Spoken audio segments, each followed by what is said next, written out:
Yeah, well, we can't take that back. In pure low expectations fashion.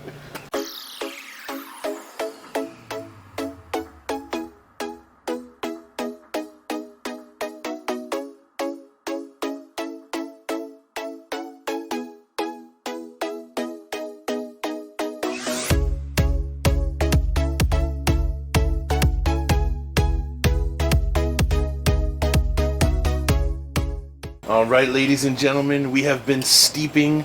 We're right about 155 right now, so it's just getting to that low temp. We had a full 30 minutes at this beautiful temperature. And the chocolatey coffee deliciousness that I'm smelling right now. So roasty. I wish there was smell-o-vision. So here we go, we're pulling this guy out. And that's all of our grain.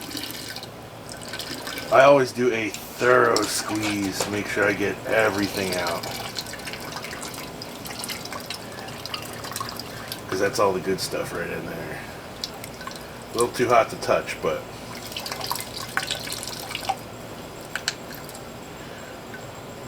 What were you saying, B? No, I was going to say, are you going to squeeze that bad boy?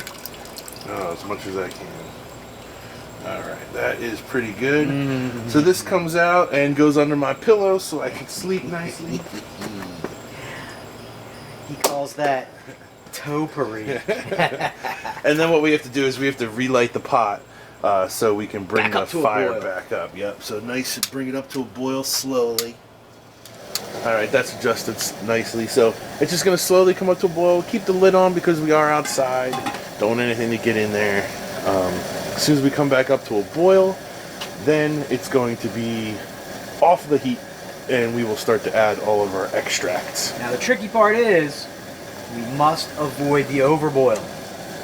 Yeah, that's such a mess. You don't want to do that. So we got to watch this. So you don't want to watch us watch this. We'll come back when we come to the next step. Yep. See ya. So the step that you just missed us doing was, I think last we left you, we were bringing the, we removed the grain bag, right? After it had done steeping. We brought everything back up to a boil. Correct. And as soon as it reached boil, we pulled it off the burner, turned the burner off, and we added all the malt extract. 2 of these, as a matter of fact. 2 different ones. That one's the Munich. Just smells so much better than the Pilsner. But yeah. And we were dissolving all the malt extract into the hot water, and now we have to bring it back up to a boil. And we forgot to record the dissolving the extract. Yeah, part, basically it was just us pouring copious amounts of goopy goop into the... Pour it in, clean it out, mix it all up. Alright, we're going back up on the heat. See you soon. Alright, gang. Update. We have a nice rolling boil going on, I don't know, like 20-ish minutes or so. And we are getting ready to drop in our spice addition. Tom and I have been going back and forth about when to do this. Obviously, the longer it sits in the boil, the more spice flavor we're going to extract out of this. So I think we decided to go big or go home. That's it. That's it. So we're going to drop them in. Make it spicy. And we are going to get spicy. The roll, the boil is just beautiful. It's been going real nice. So another 40 minutes and we're done with that. This is going to smell amazing in 5. Alright folks, we did skip a few steps. You know what, let me turn this around so we can see what we're looking at. So we know, You did not need to see the minutia of scrubbing and boiling and rinsing, but all that went on. In fact, this whole area, Tom could produce microprocessors in this area right now. Yes. Because it is a clean room. And that's because we want to avoid bacteria at all costs. Everything was Cloroxed first, and then after Clorox, it was all done with sanitizer. Everything was done. Everything was cleaned with sanitizer. Anything that will touch the beer from here on out is completely sanitized. Cool. 100%. So we did just pop the top, and how long was it fermenting for? About time? 10, 12 days? Yeah. Yeah. So, and Tom said it was a burbling nice and low and slow. And this is kind of like, I wish there was smell-o-vision because when we pop the top on the bucket, it smells tasty. So I'm excited. So what we're getting ready to do now is we're getting ready to transfer it from the fermenting bucket into the filling bucket. Oh, So the one thing, you're fine. The one thing that we do have to do, because we're bottling, we have to add priming sugar, which is going just a small amount of sugar, which will reactivate the yeast once everything's capped, and then we'll actually carbonate the beer. So we have about a cup of water that was boiled, and then we added the priming sugar to it, and we're just going to pour that right in there. And then as it transfers into the next one, everything will be real nicely mixed. So that'll all get mixed up and be great to bottle up. So we're just gonna keep dancing around. Just keep dancing around.